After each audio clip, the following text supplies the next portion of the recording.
Le soleil matinal caressait doucement la surface miroitante du lac, ses rayons dorés se répandant comme une couverture chaude sur l'eau calme. C'était un spectacle à couper le souffle, un moment où la nature semblait retenir son souffle, offrant une scène de pure sérénité. Une légère brise agitait les arbres, créant un doux murmure qui se mêlait au chant des oiseaux. Les feuilles dansaient doucement, ajoutant une touche de magie à ce matin idyllique. Chaque souffle de vent semblait raconter une histoire ancienne, une histoire de paix et de tranquillité. Les oiseaux chantaient joyeusement, leur mélodie se mêlant au silence paisible de la nature. Leur chant était comme une symphonie naturelle, une célébration de la vie et de la beauté de ce lieu enchanteur. Les oiseaux volaient librement, leurs ailes effleurant la surface du lac, créant de légères ondulations.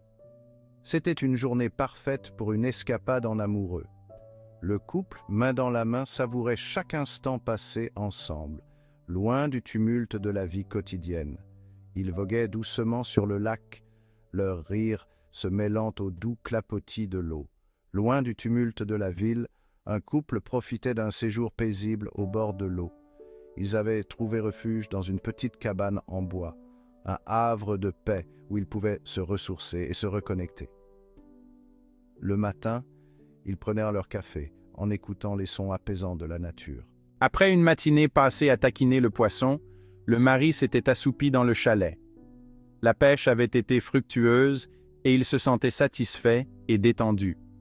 Le doux bruit des vagues et le chant des oiseaux l'avaient bercé dans un sommeil profond et réparateur. La femme, avide de quelques heures de tranquillité, avait décidé de s'aventurer sur le lac avec son livre.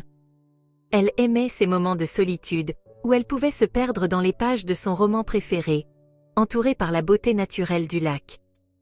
Elle avait hâte de se plonger dans son roman, bercée par le doux clapotis de l'eau. Chaque page tournée était accompagnée par le léger mouvement du bateau, créant une harmonie parfaite entre la lecture et la nature. C'était un matin parfait, un moment de pure béatitude. La femme prépara son embarcation avec soin. Elle vérifia l'ancre, ajusta les coussins et s'assura que tout était en ordre. Chaque geste était précis, réfléchi, comme un rituel qu'elle accomplissait avec une certaine sérénité. Elle arrangea les coussins pour un confort optimal et prit son livre préféré, un roman qu'elle avait hâte de continuer. Elle s'assura d'avoir tout ce dont elle avait besoin pour quelques heures de détente, y compris une petite bouteille d'eau et quelques fruités pour grignoter. Son livre en main, elle prit place à l'avant du bateau, s'installant confortablement.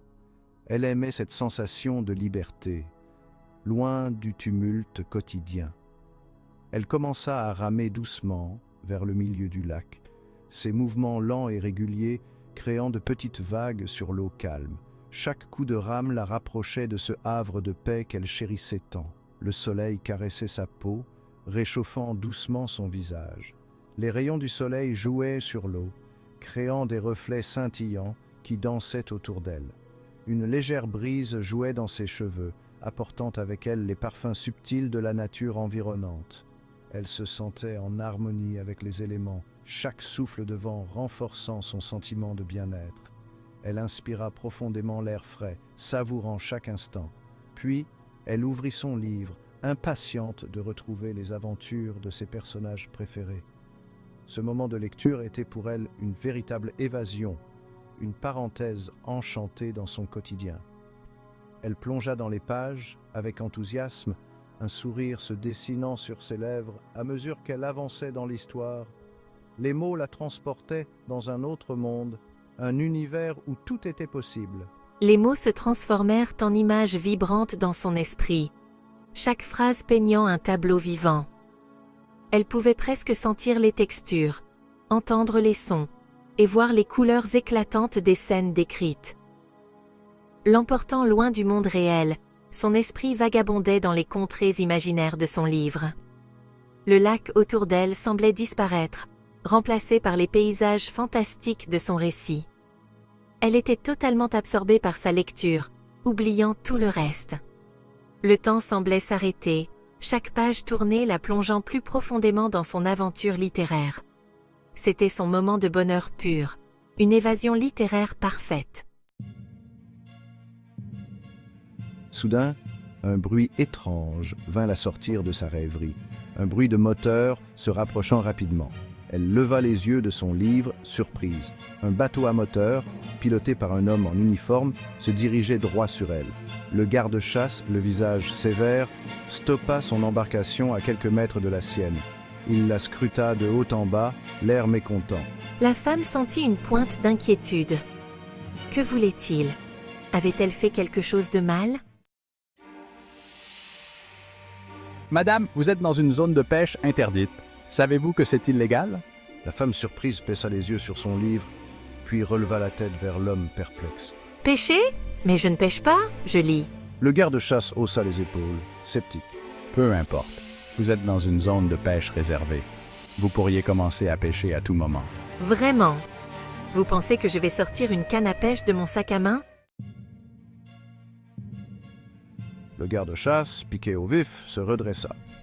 Il avait l'air de quelqu'un qui ne tolère pas qu'on remette en question son autorité, surtout pas en pleine nature, où il se sentait maître des lieux. Écoutez, madame, je n'ai pas de temps à perdre avec des discussions inutiles. Mon travail est de faire respecter les règles et vous les avez enfreintes. Vous êtes en infraction, c'est un fait. Les règles sont claires et doivent être suivies par tous, sans exception. Je vais devoir vous verbaliser. C'est la procédure standard dans ce genre de situation. La femme soupira, exaspérée. Elle n'était pas d'humeur à se laisser intimider. Elle savait qu'elle n'avait rien fait de mal, mais le zèle du garde-chasse l'agaçait profondément. Avant de faire ça, j'aimerais vous faire remarquer que vous êtes seul, sur un lac désert, avec une femme que vous ne connaissez pas. Vous devriez peut-être réfléchir à 2 fois avant de prendre des décisions hâtives. Elle marqua une pause, le regardant droit dans les yeux. Son regard était perçant, presque défiant, comme si elle cherchait à lire dans ses pensées. Et que vous semblez très intéressé par ce que je pourrais sortir de mon sac à main. Peut-être que ce n'est pas une simple infraction qui vous intéresse, mais quelque chose de plus personnel. Vous devriez vraiment y réfléchir. Si vous me verbalisez, je devrais vous accuser d'agression sexuelle. Comment pouvez-vous dire cela? Mais je ne vous ai même pas touché. C'est vrai, mais vous avez tout l'équipement nécessaire. Pour ce que j'en sais, vous pourriez commencer à tout moment. Le garde-chasse la fixa, bouche bée. Il n'avait pas vu venir cette réplique. Il balbutia quelques mots incompréhensibles, le visage rouge de confusion. La femme, le sourire aux lèvres, reprit sa lecture, l'air de rien. Le garde-chasse, réalisant la situation délicate dans laquelle il s'était mis, toussa bruyamment. Bien, bonne journée, madame, marmonna-t-il avant de démarrer son moteur et de s'éloigner rapidement. La femme le regarda partir, un sourire amusé aux lèvres. Elle secoua la tête, incrédule.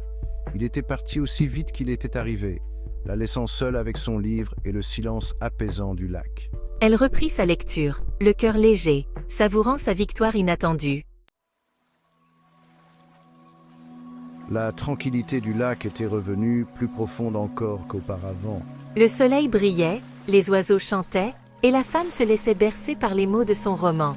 Elle ne put s'empêcher de sourire, en repensant à l'échange avec le garde-chasse. Il avait eu ce qu'il méritait, pensait-elle. Il avait sous-estimé son intelligence et sa capacité à se défendre. La femme continua sa lecture, profitant du calme retrouvé. L'incident avec le garde-chasse n'était plus qu'un lointain souvenir. Elle était reconnaissante pour ce moment de paix, pour la beauté de la nature qui l'entourait, et pour le pouvoir des mots de la transporter loin du quotidien. Le soleil commençait à décliner, projetant de longues ombres sur l'eau. Il était temps de rentrer. En ramant doucement vers le chalet, elle repensa à la leçon apprise. Il ne fallait jamais juger un livre par sa couverture, ni une femme par son activité. Une femme qui lit n'est pas seulement une femme qui s'évade. C'est une femme qui pense, qui analyse, qui imagine. C'est une force tranquille, mais une force avec laquelle il faut compter.